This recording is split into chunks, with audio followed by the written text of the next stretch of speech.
What's going on, everybody? Hex Grassroots number 5. What's up, Hex guys? Meister Welcome. here with my buddy Hex Misha. What's up, Hex Misha? Hey, everybody. going? Hey, Meister. I'm very good. How are you? Exciting news. Yeah, London party coming up. Definitely. I'm busy catching the dip, of course, but hey, nothing better than a live stream, a Hex live stream here with you. Looking forward to it. And Lovely. We have a nice guest, right? We have an amazing guest. The Hex community knows him very well. Uncle Kevin Hex, classical Hex Grassroots for me, has been contributing a lot to the community. So we will welcome him without further ado. Please welcome our Uncle Kevin Hex. Ooh. Welcome, Hey. Uncle. What's up, guys? What's up? Good to see you, Uncle Kevin. Good evening or good Thanks for night to joining. Singapore. It's a good early morning from Singapore. Yeah. Nice. We appreciate that. You joining us. Uncle Kevin took the effort to join us late at night. So thank you very much, Uncle Kevin, that you do this for us, do this for the viewers, and being part of the stream. So one more time, thank you very much. Thanks for having me.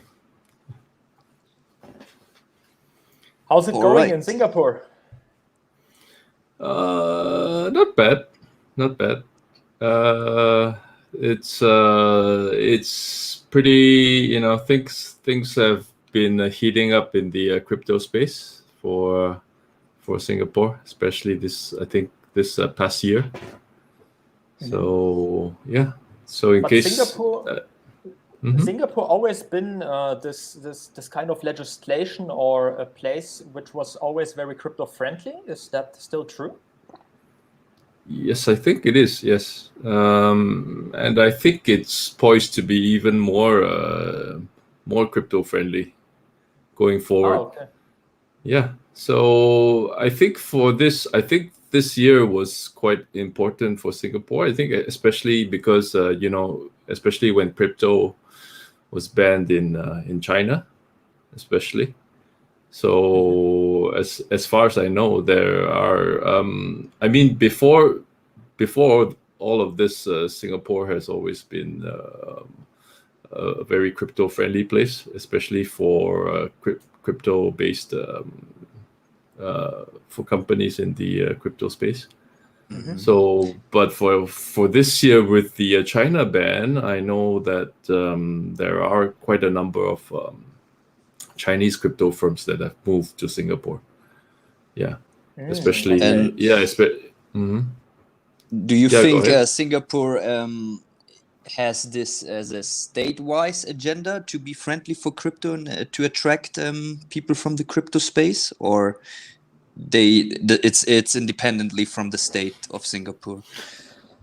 I don't think you can do much here without the state's approval, especially for like finance related industries like a crypto, because everything you do here is it has to be regulated. So obviously crypto being so free has it is a state.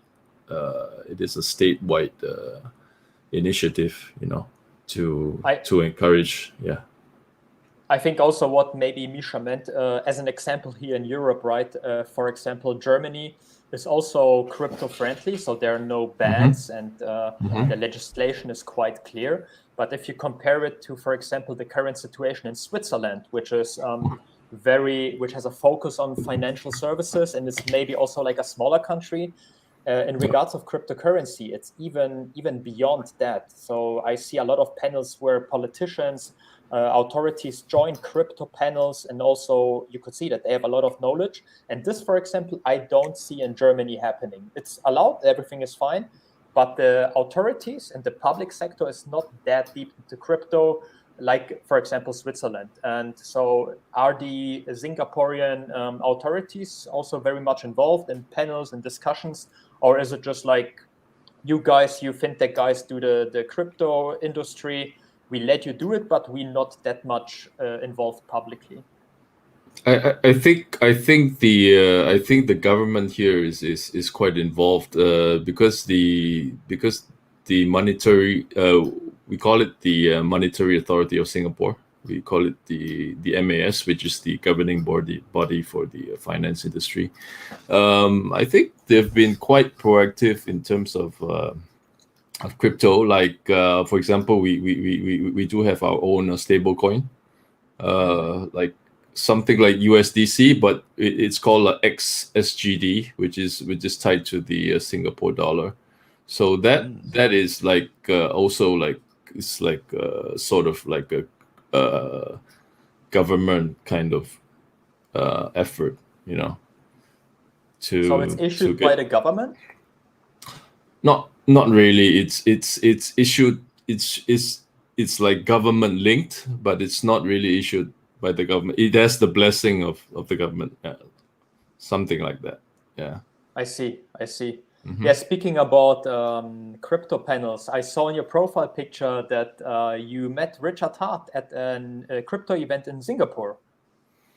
Yeah, that was 2019, just 1 month before Hex launched. Nice. So, yeah. So I had him all to myself. So I didn't and I didn't need to buy a ticket to see him. So that's great. I mean, so early. Also, he had the Hex shirt on, right? Oh yeah. So was he promoting Hex as a public speaker, or was he just attending as a guest? So this was the I believe it's called the Block Show that was held in Singapore right then. So he was attending the conference, and I believe it was the one where he had a showdown with a Tone Vase. If you look under search YouTube, you know, he and Tone Vase were doing some kind of one-on-one face-off kind of thing. Yeah, that was a really nice one. Like Richard Hart was sharp in that one. yeah. So which one I liked most? Mm-hmm. My favorite line was when he confronted Tone Vase that he's so broke that he needs you to pay to go have dinner with him. That was my favorite one. Yeah. It says block show on Richard Hart's ticket that he has around his neck. Is that a yearly fee? Yeah. Nice. So if it weren't for all this this pandemic thing, we would be having one this year as well. But nice. So yeah, I mean, I think they had one last year, but it was all virtual. So yeah. Meister, would be nice to go one day, right? I never been to Singapore. Yeah, please, definitely. Yeah.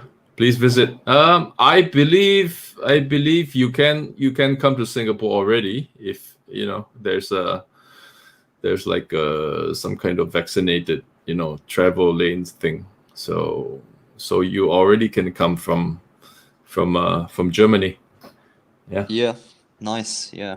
Yeah. That would be awesome. Yeah. Speaking of traveling, will you travel to United Kingdom early December? If you want to tell, of course. Probably not, because I don't think we have any agreement with the in fact we do. I think we do. Yeah. But I probably won't be going this year. Yeah. I see. Nice. Yeah, restrictions are definitely something one need to look up. One vaccination clearing that is in Germany is not okay in the UK. I already find that out. So everyone has to prove it, like, do you meet the requirements or not? Cool. But yeah, I'll be going. Looking forward. Cool. Uncle Kevin, you obviously are very popular within the Hex community, especially as you're also, please correct me if I'm wrong, a co-host of Hex Asians, the YouTube channel. Yes, that's right. That's right. Nevertheless, maybe you can still give us some sort of intro, how you got interested and when you got interested into cryptocurrencies, what dragged you into the space, and also how you found out about Hex. That would be awesome. So I started into cryptocurrencies, say around, I think 2016. So I first got into Bitcoin. Not by buying per se, but I got in with started with cloud mining. Not mining BTC myself, but just engaging cloud mining services to mine it for me. So back in that day, I think Bitcoin was around a couple $100. Yeah, so quite a low, you could say, a quiet time to 16, right? It was not like a hype like 17. So how did you find out about it? I've heard of Bitcoin before, but it's like to me, I thought in the early days I believed all the hype and say, oh, okay, so Bitcoin is like all the Silk Road stuff. Then I thought, oh, okay, it's only for like drug dealers and shady stuff on the dark web. So I didn't really want to touch it. But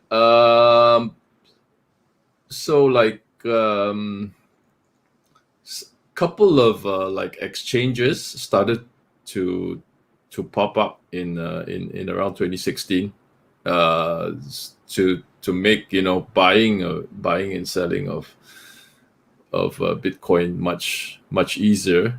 So I took notice again and say, okay, so this might be an opportunity. Yeah, so I got into Bitcoin right then. So first you ignored it, basically, had some wrong impression, and then you heard it again and again, and then you decided to jump in as a miner? Sort of a miner, yes. I didn't have a rig at home, It's just it's like through one of those cloud mining services. So like you would pay them a fee, and then they would mine Bitcoin for you. Oh, yeah.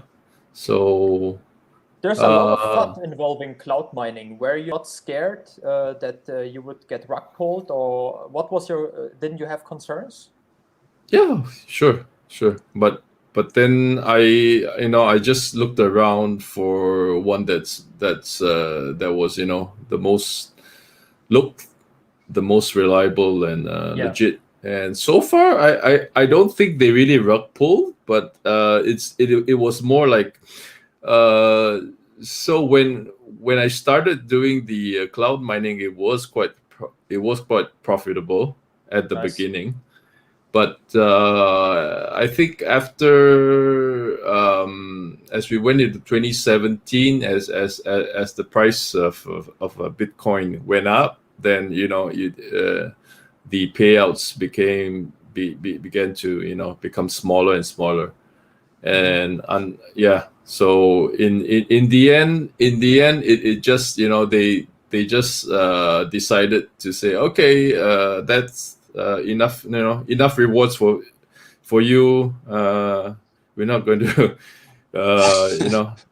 and so it's like they were slowly turning off the faucet,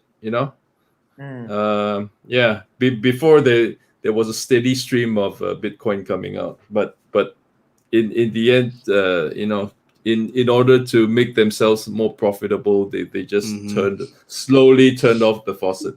I wouldn't call it a rug pull, but it's like slow pull. It's a slow pull. Yeah. but at that point I already made some profit. Then I thought, okay, forget it. Then I'll just I'll just leave it there. So I think at one point I did have a couple of Bitcoin. So I did move that. So at that point I also went into Ethereum. It's quite early. I think I think I went in like under 10 bucks. Yeah. Wow, that's super early. That was really early. So I didn't really understand what I had at that time. So if I knew right then what I know now, I wouldn't have sold anything. So yeah, nice. Yeah. But so you bought some, and then your process of learning and acquiring knowledge about crypto investing and all that is to it started then parallel, after getting in. After getting in.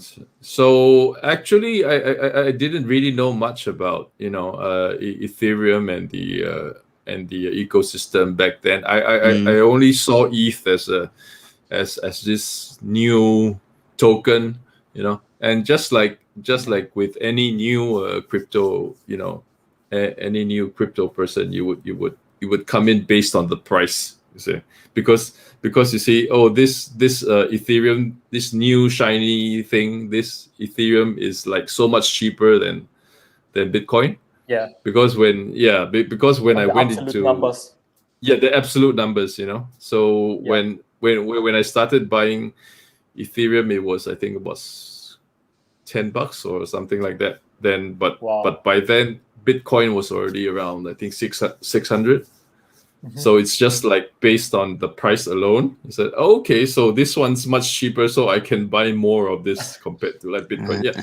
Yeah. This is a very common misconception, right? It's a very common thing, especially that just judge it on the absolute numbers and not even on the percentages of the gains, right? Which matters in the end. So I had a friend the other day. I spoke to him. Not the other day. It was actually a couple of years ago, and Bitcoin was already like 3,000-4,000, and it has this hype in the middle of 2017. And then he basically said, "No, I'm too late. Like I'm gonna go into Ripple because it's only 30 cents." And imagine it reaches the heights of Bitcoin. And then I don't know. Like I was not strong enough because there's a lot of work you have to do to rewire his attitude. So I just let it go. Yeah, same on the stock market. Some people think if they buy more stocks from a cheaper one, they will have more of the company than, let's say, another one that is more expensive. And how many shares there are is arbitrary. So true, difficult.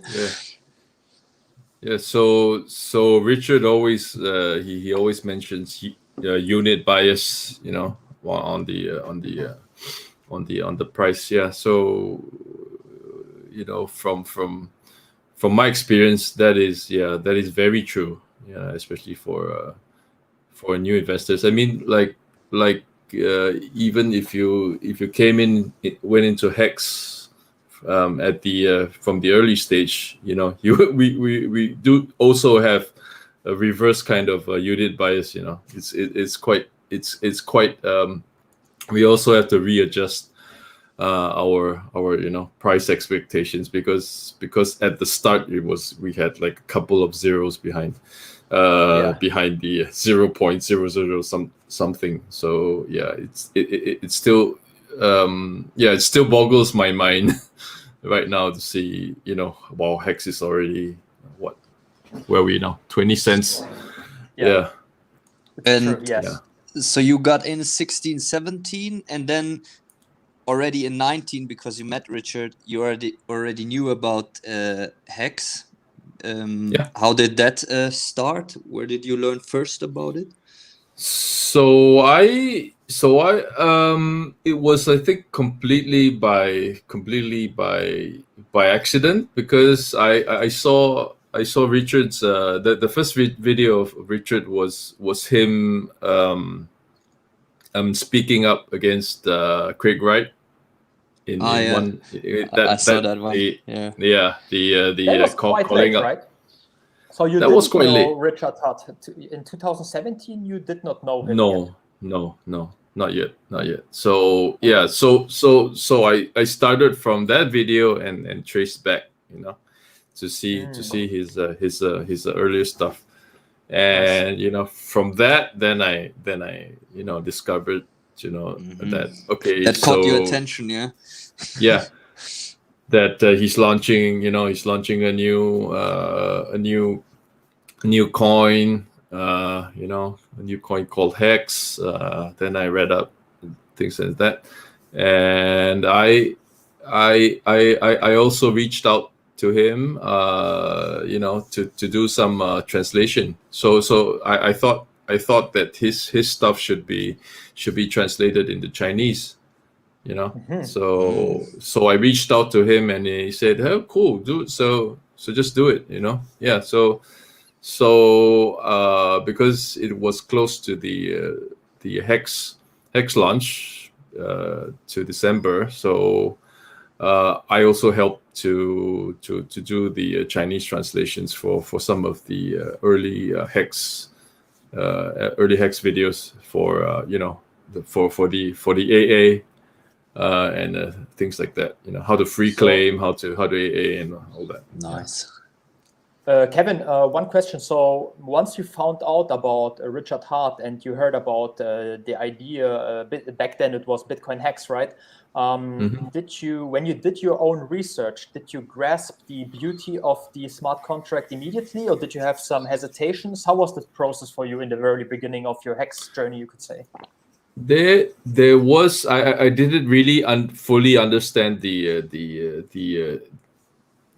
contract until until Kyle wrote there was a document that was written by Kyle, Dev Kyle in the early days about to talk about what the contract really did.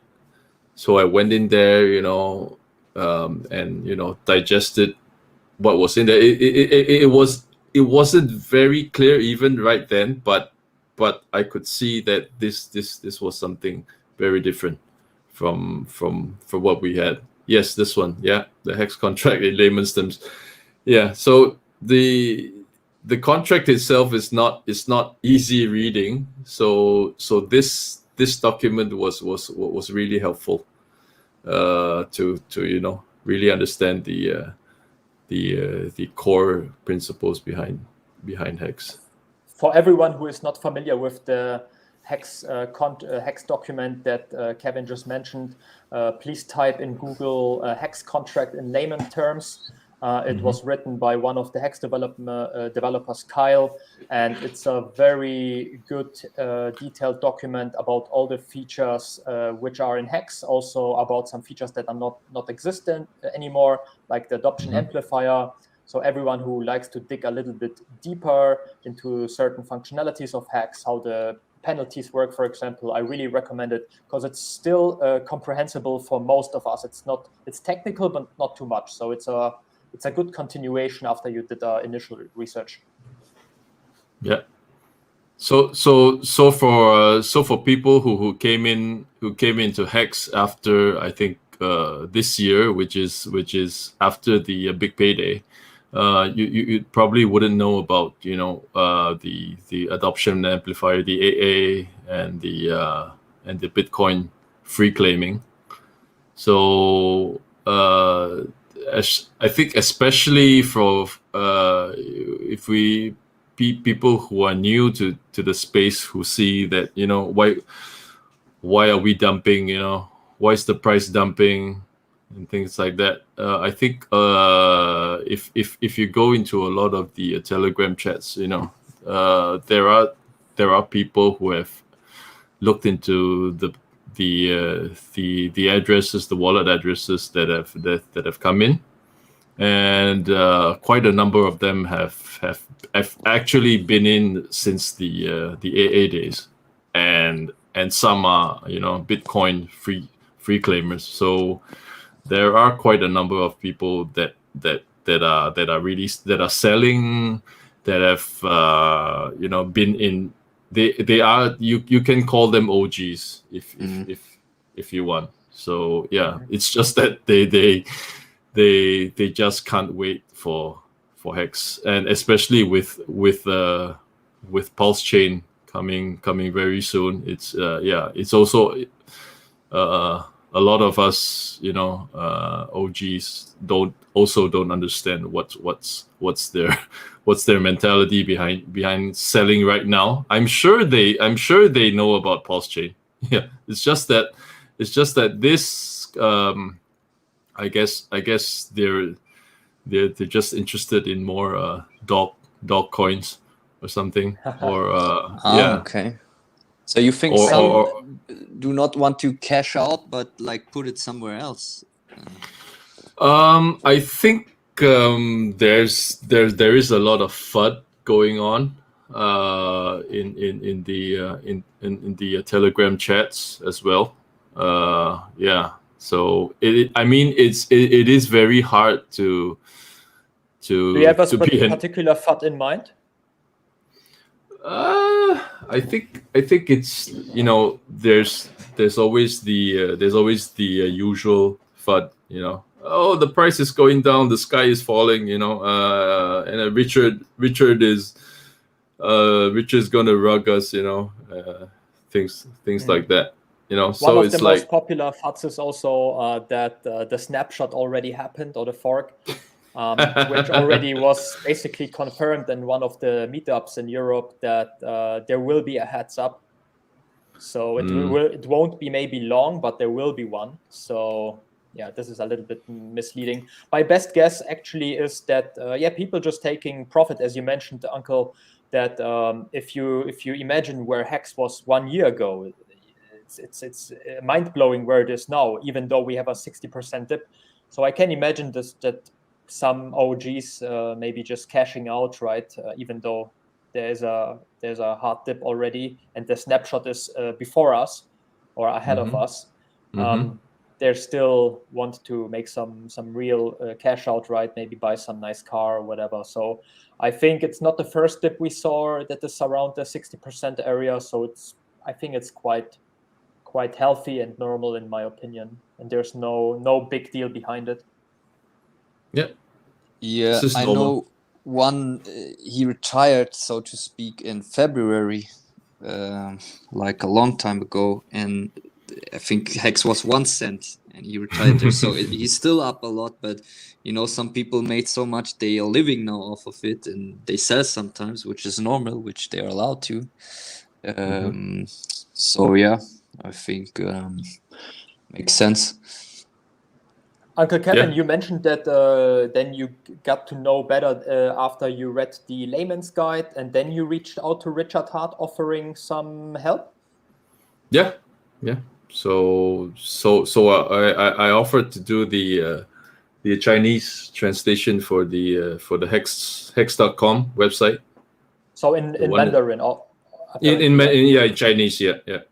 So if you go to both hex.com or go.hex.com, I did the Chinese translations for that, for nice. And for us Europeans, at least, right?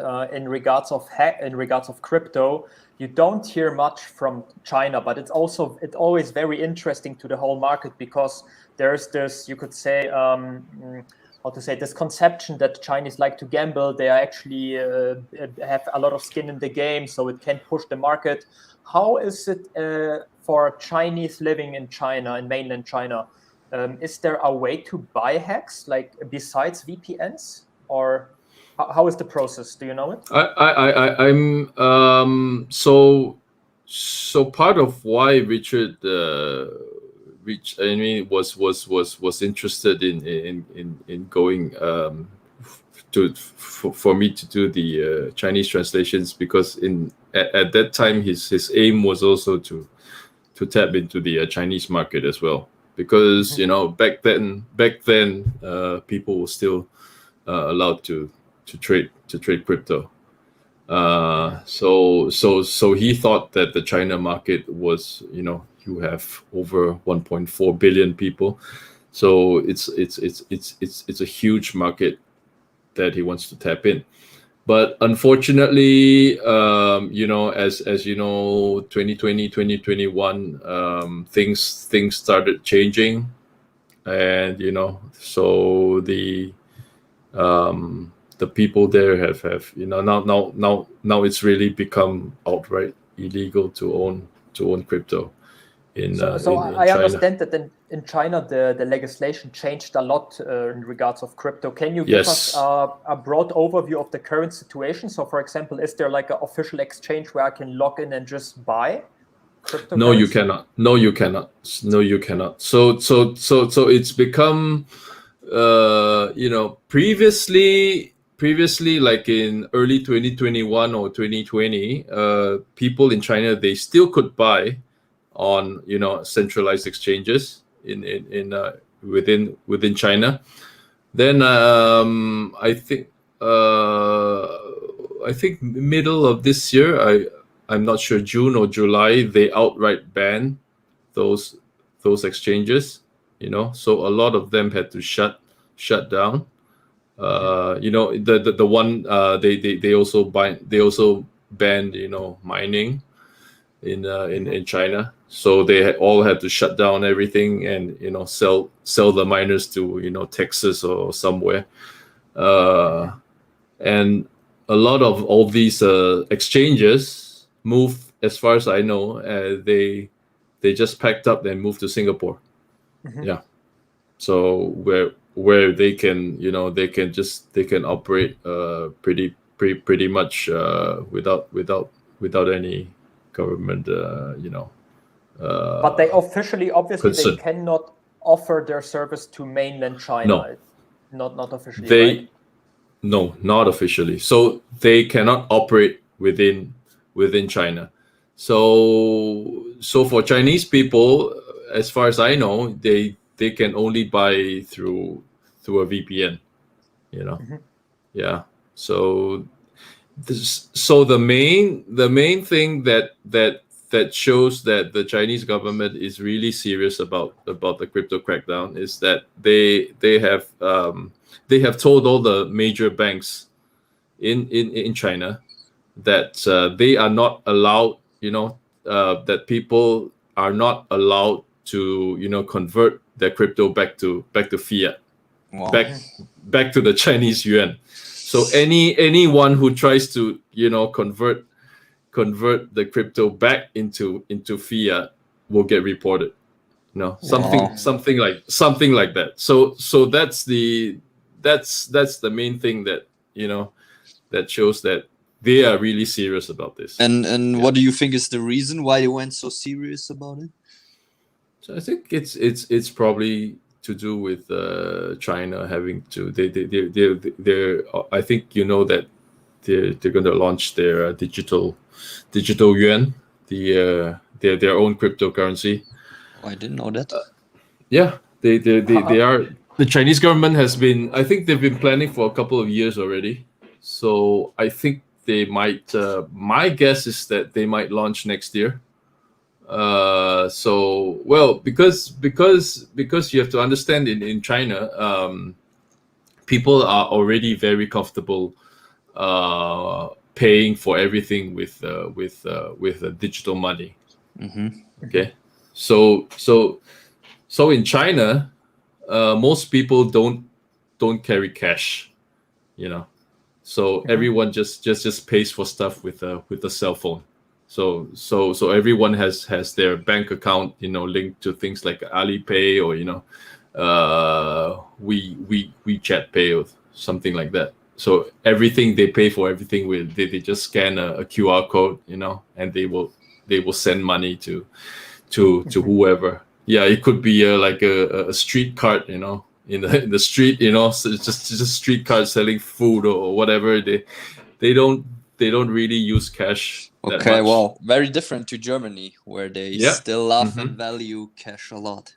Yeah. Interesting. Yeah. So it's very different. So in China, everyone is so used to using digital money.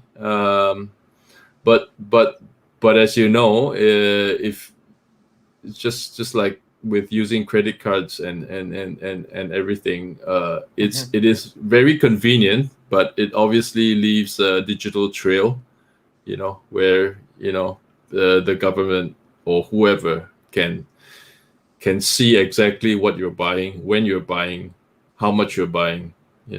All your transactions can be seen. And can you elaborate, because obviously, Kevin, you speak Mandarin, and for sure you have some connections to mainland China.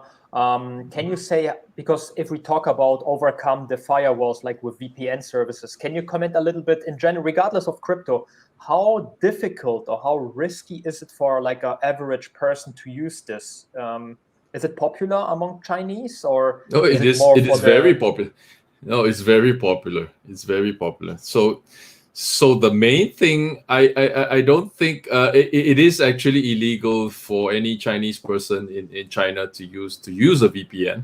So if you get caught, if you do get caught using it, then so good luck to you.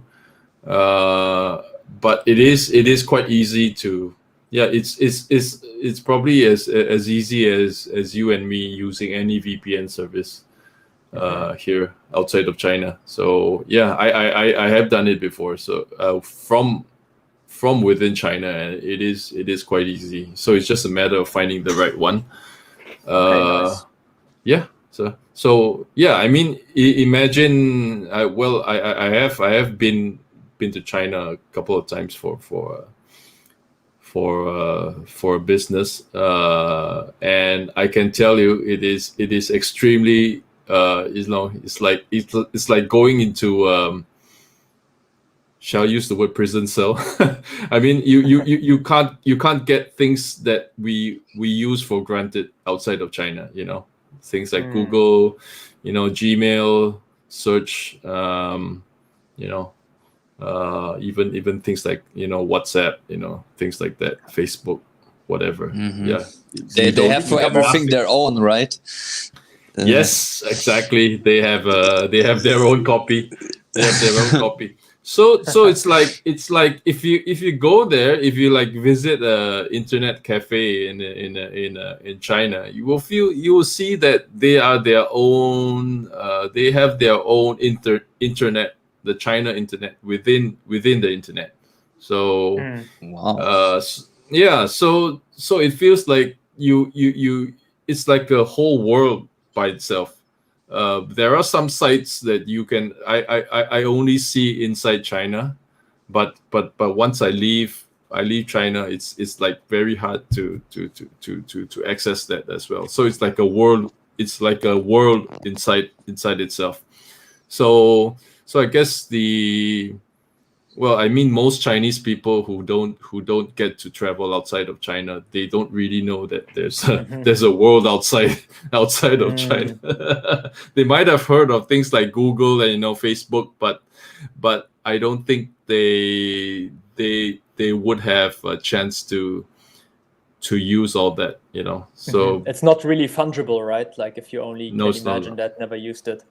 No. Even though there are many restrictions in mainland China, how about the Chinese Hex community? Are you aware of one? Is it something ongoing? Where do they communicate? Is it Telegram or any other tool they use? So like in the early days of Hex, we did have a Telegram chat and a WeChat group, to onboard Chinese people, but that didn't really go very well. I think there weren't that many people coming in, and they were like they were also very confused about how to buy Hex, how to get Hex, and all that. So I guess for most people in China, their experience with crypto was mainly through central exchanges. Yeah. I see. Okay. Yeah. So it's still a very early stage. Yeah, it's difficult. It's still in a early stage. I wouldn't say there are a few Chinese hexagons that I know of, but they're mostly based. They are Chinese, but they're not based in China. They probably live. They probably live in. Okay. They live overseas. So for people in China, it might be hard that the information gets to them. Yeah. It's not might be hard. It is hard. It is hard. Yeah. Okay. Yeah. So it is hard. So real gatekeeping going on. Yeah. So the main source of information for Chinese people would be WeChat. Would be WeChat. So, but if you start like a chat a group, like a Hex group we do have one in WeChat, but nowadays it's if you have anything like crypto related, if you post anything related in crypto related inside, you will get banned almost immediately. Yeah. So yeah, it's a big brother. Yeah. You mentioned that obviously people in China cannot access everything unless they have a workaround, but also people that are not from China, they cannot access a lot of Chinese web pages, right? As well. It's not inaccessible, but some pages are really hard to get. It's like they do restrict access from.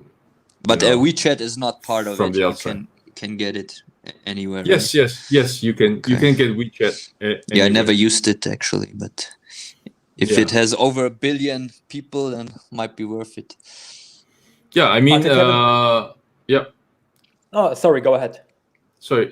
Yeah, I mean, if you do have any friends in China, they probably the only way for you to be in contact with them is through a WeChat. Yeah. That's the only reason why I have WeChat anyway. So I don't really use it for anything else. Yeah. Tell us more about Singapore, because obviously Singapore is a very liberal place. How is Hex doing there?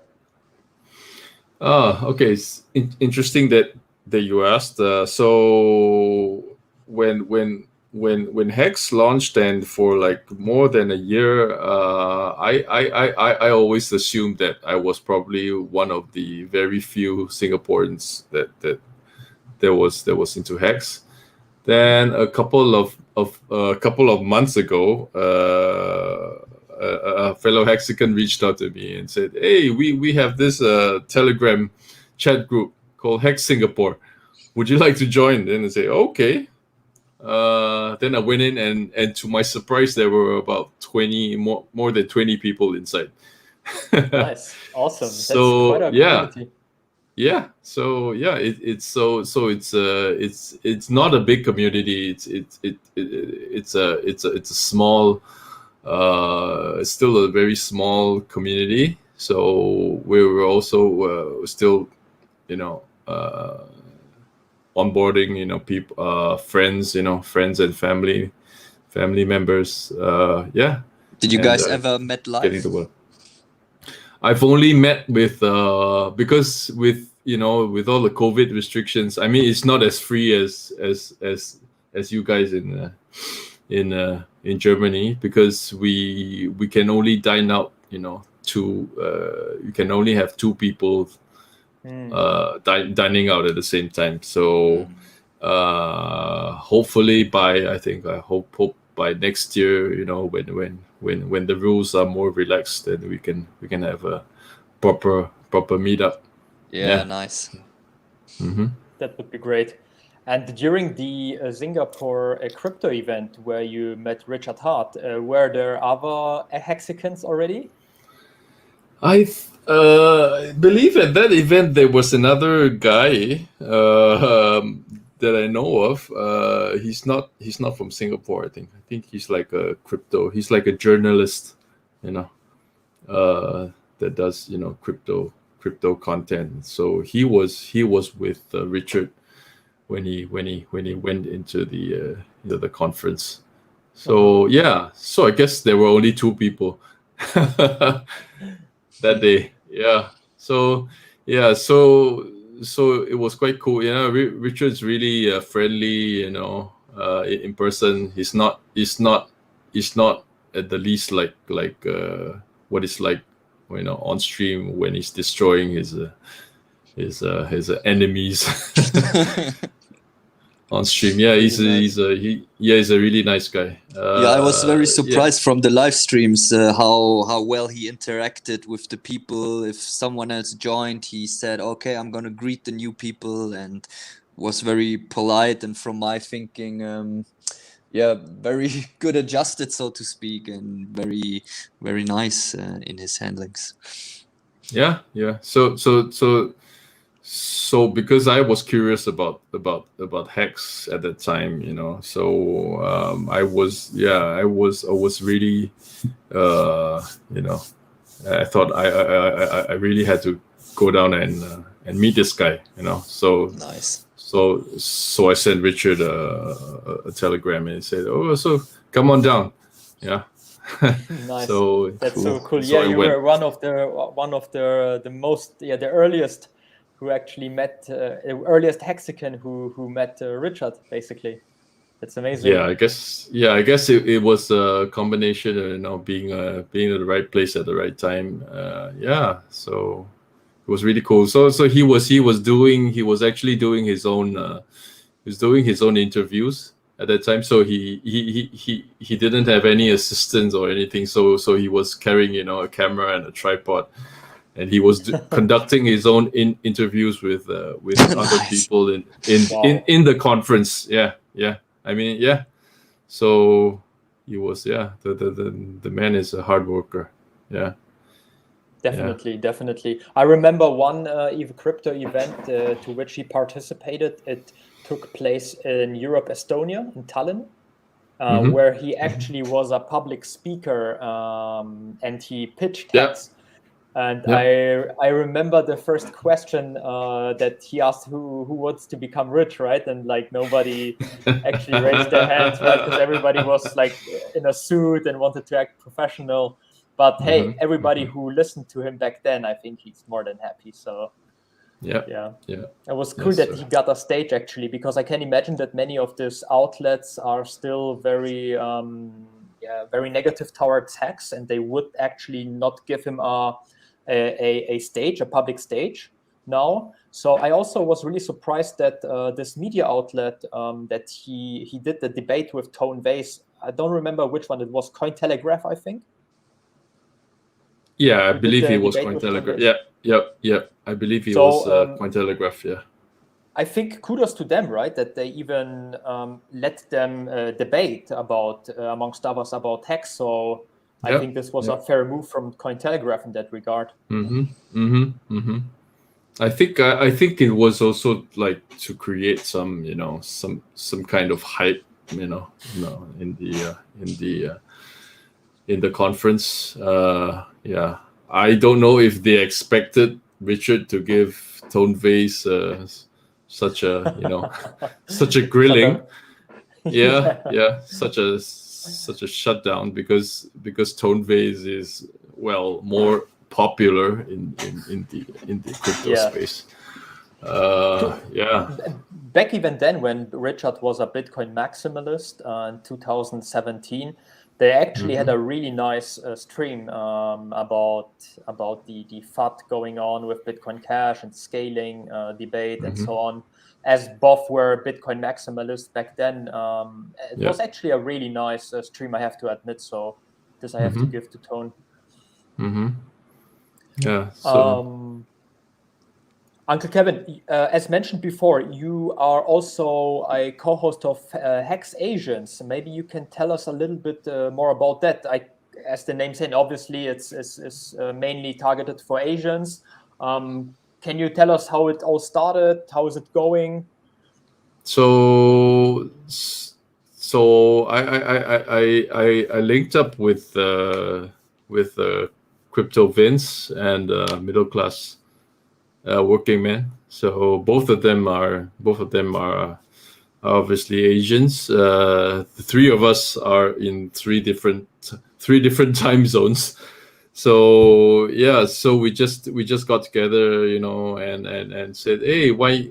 We've got all this content, from Discord Syndicate, Maddie Allen, and all that. But all of this it's all US.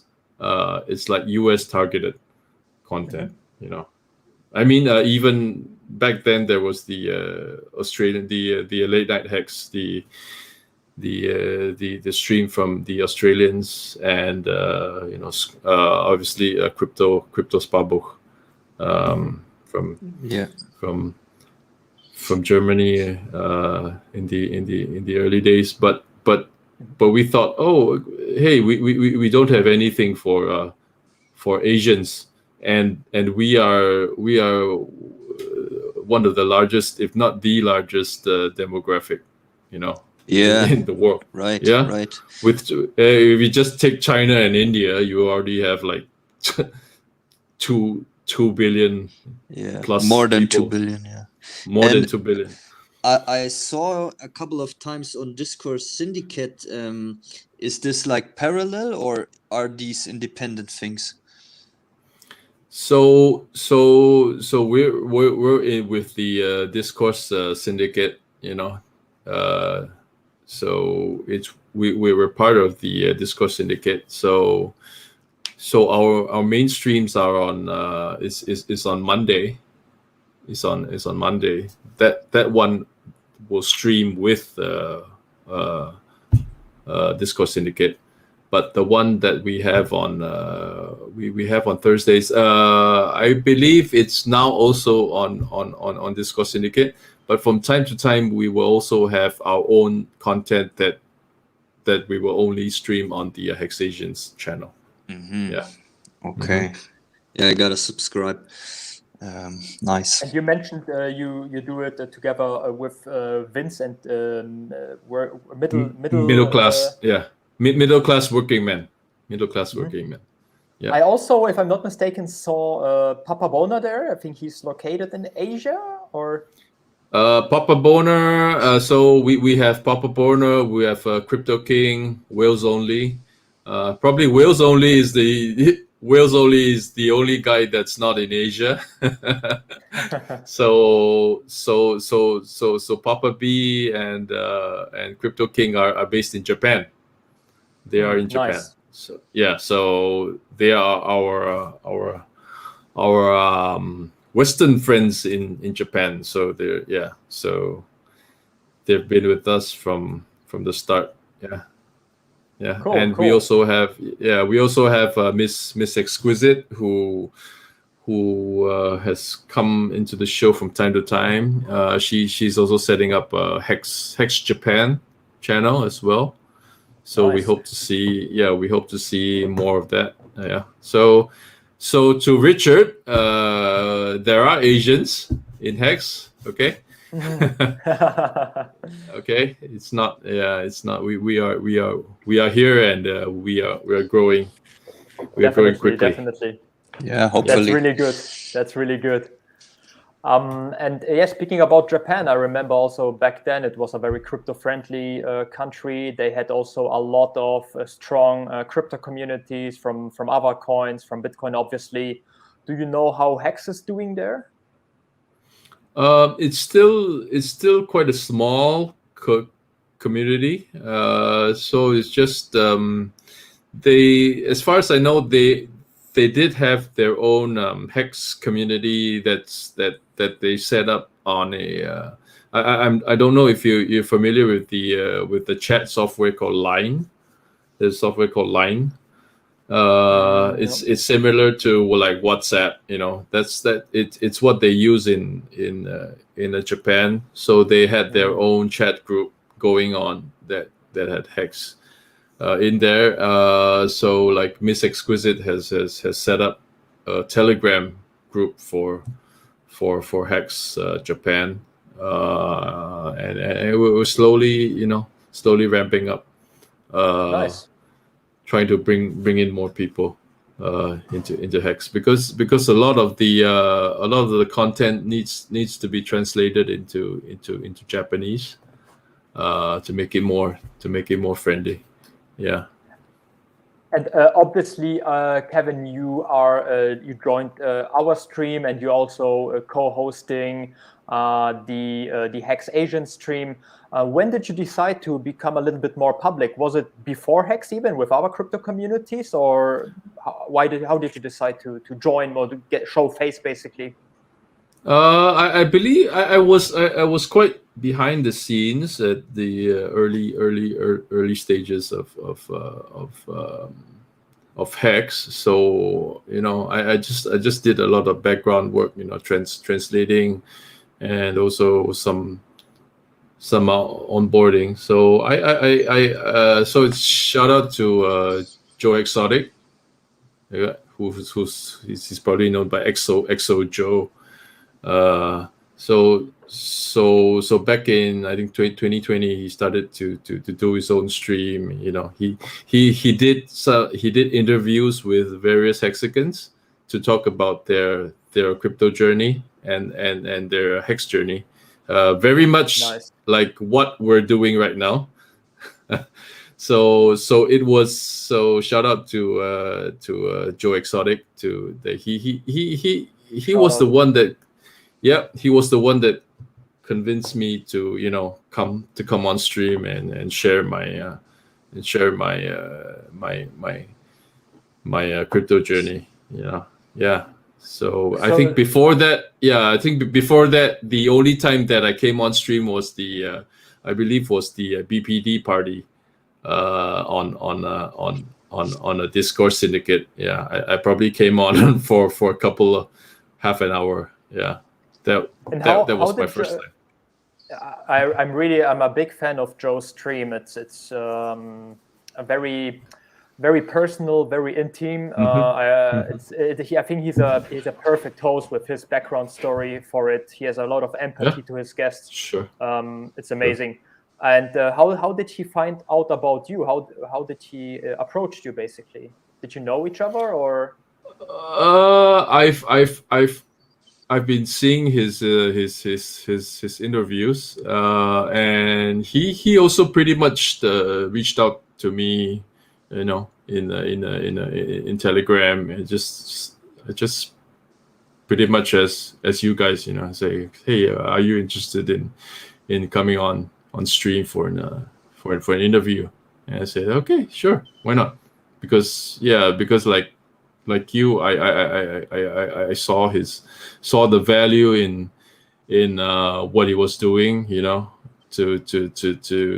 interview all the various hexagons, talk about their stories, and it's like Hex is not just about crypto. It's also about we are community, and we have people from different backgrounds, different journeys, different, we might have faced some kind of difficulty in our life, and how Hex has helped us in one way or another, to get through all that. Without borders and these general ideas of not trading and staking, delaying gratification. I think that's also something where people connect through, or they connect with these ideas by talking about these ideas. So I think it's a nice thing, people getting together, just like you did with us. Uncle Kevin, we talked before about 2016, 2017, and 2019 when it started, the past, so to speak. Maybe we switch our attention to the future. Did you do a political statement for free speech? I think right now a lot of people have problems in free speech that want to end their stakes. So did you do it, and maybe what are your ideas, expectations of this? There's no of course I did my my donation to free speech. Your contribution, yeah, my contribution to free speech, like as in Hex, no expectations, on the work of others, and but that being said, there is a lot of work being done by a lot of people, in the background. So yeah, I go in without expectations, but from what I've been seeing this past this probably a couple of months, it looks very, very promising for from when this next big thing launches. It will be very exciting for sure. Crypto Heartbeat, another great YouTube channel from the US. He made a video about pulse and price expectations, and of course no financial advice, but he said 600x would be conservative if you think about people still sacrificing at this rate right now today.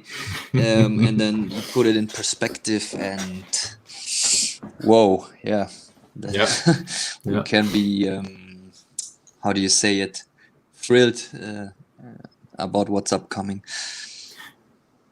So you just look at the adoption in the Telegram chat. It took the Hex main chat I don't know, probably more than a year to get to like 20,000 people in the Hex main chat, but it only took a couple of months for the Pulse main chat to hit tens of thousands of people in there. So the adoption is really very fast. But why do you think this is happening? This different speeds? I probably because it is a chain. It is a fork of Ethereum, and it is being marketed as such, and people who have heard of Pulse Chain may not have heard of Hex. So I've heard of a couple of instances of people knowing about Pulse Chain and then knowing about Hex. So it's not the other way around. So obviously for I've heard like probably 80% of people in Pulse Chain are already hexagons. But for the remainder of new people, they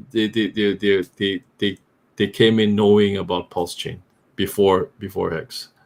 So I don't know why that is, but it's also pretty amazing to see how much people are interesting. Are getting maybe into Pulse Chain. A new chain, the word spreads faster and people get it easier than just a coin with a smart contract on it.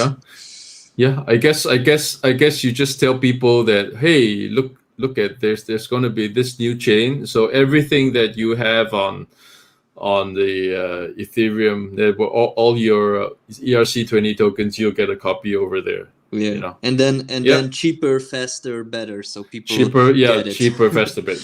Yep, cheaper, faster, better. So the cheaper part, especially not so much the faster, the cheaper part is the main draw.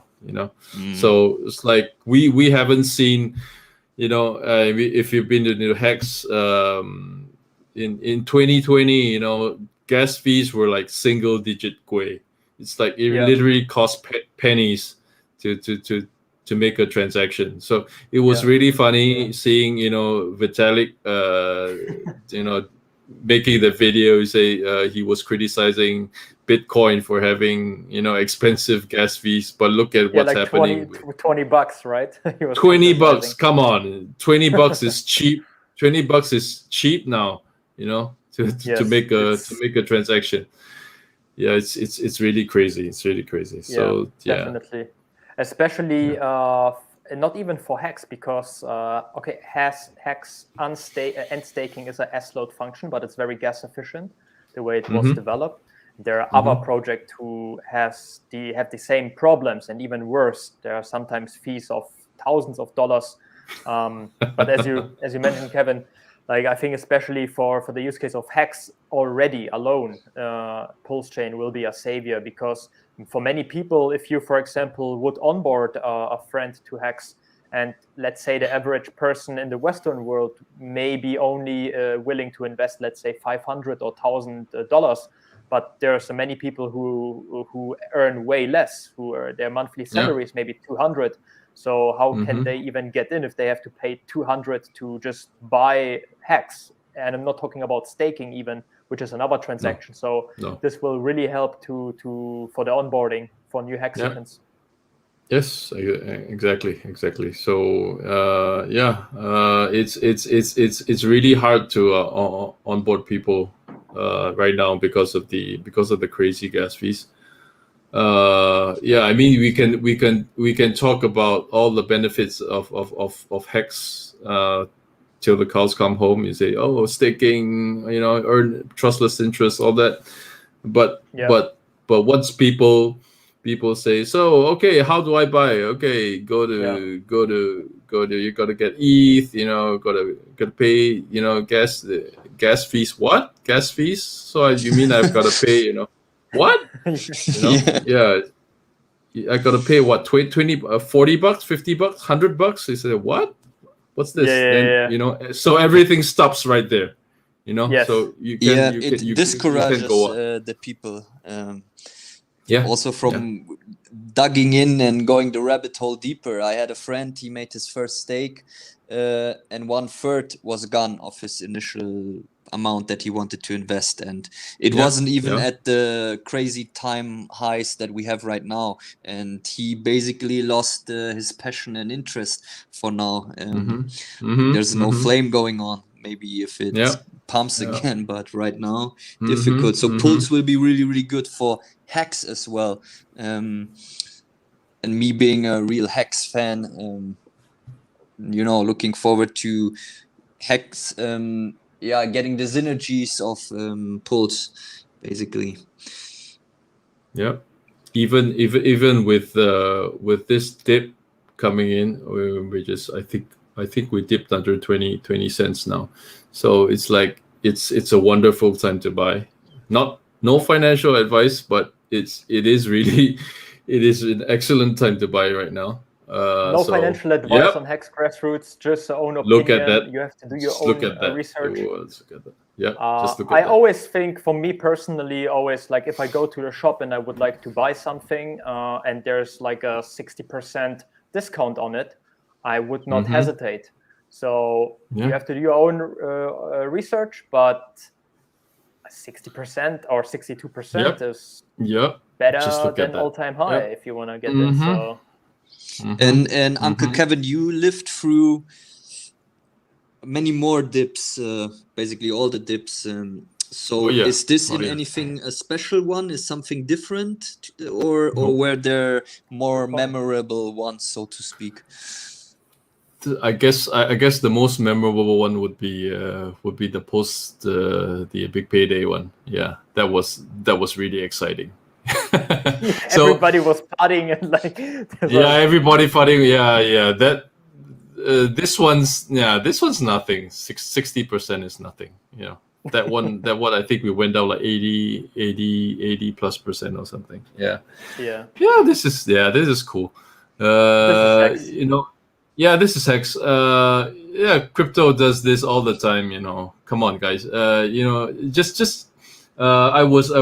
just finished reading a book called Bitcoin Billionaires. So it was talking about the story of the Winklevoss twins, you know, With so Facebook. that was with Facebook and their, you know, obviously their lawsuit with Mark Zuckerberg and all that, and their and their journey, you know, how they set up, you know, Gemini and I really highly recommend that book. Okay, just for you to get a flavor of what Bitcoin went through in the early days, you know, in like 2013 onwards. It's very similar to what Hex is experiencing right now.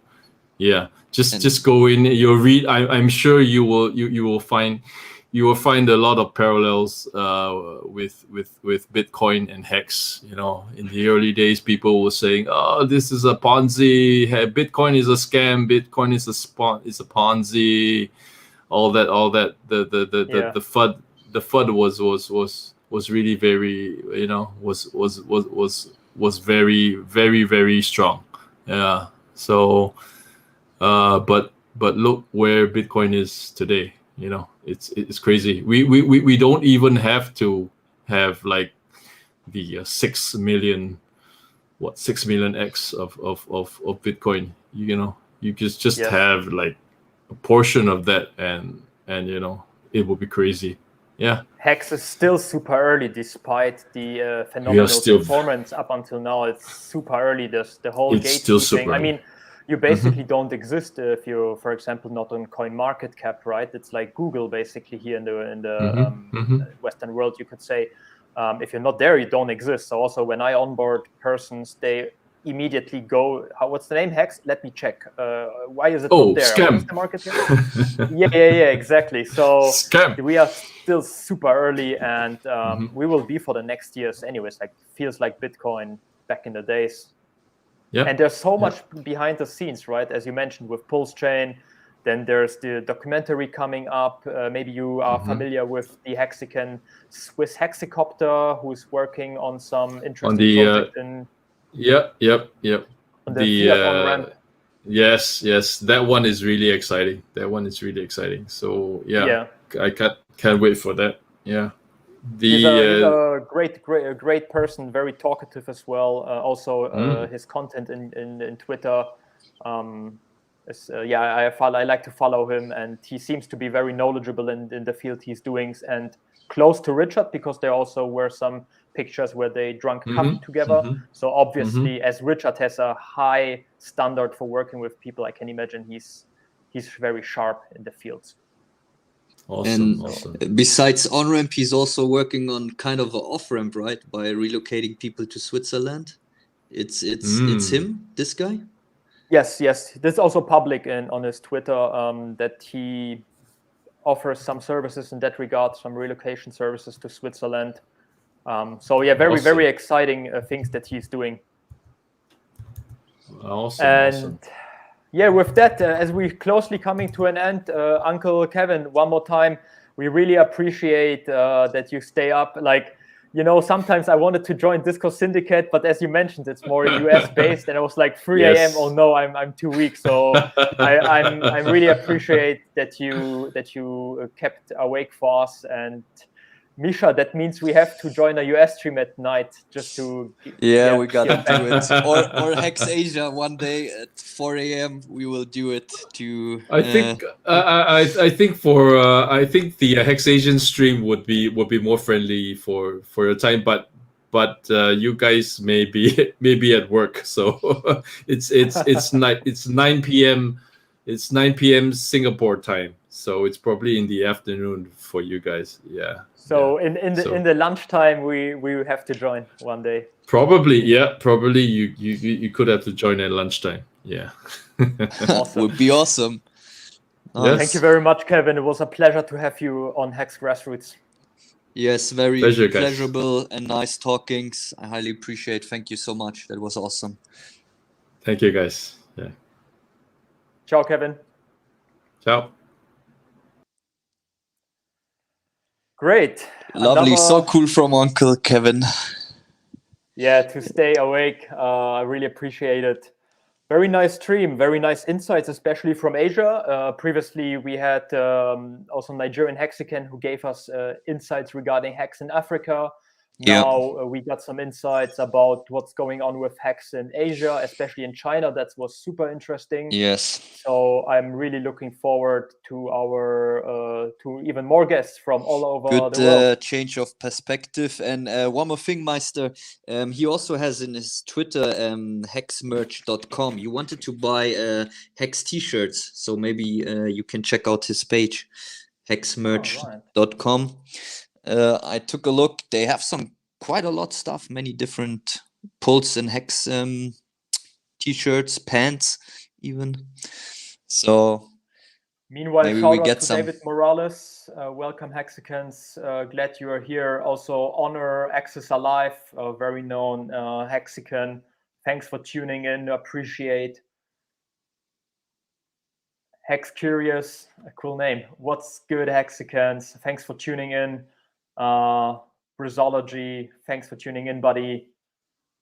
COTG, yo. Awesome. And yeah, Hex merch, nice. Yeah, definitely. I'm really I'm more of a merch fan, as Hex is very new for most people. I would prefer if they have this .com. So if there's only the Hex logo, for example, but they have the Hex logo and then written underneath Hex. But you're right, not with Hex.com. Didn't see that one. But I think hexmerch.com.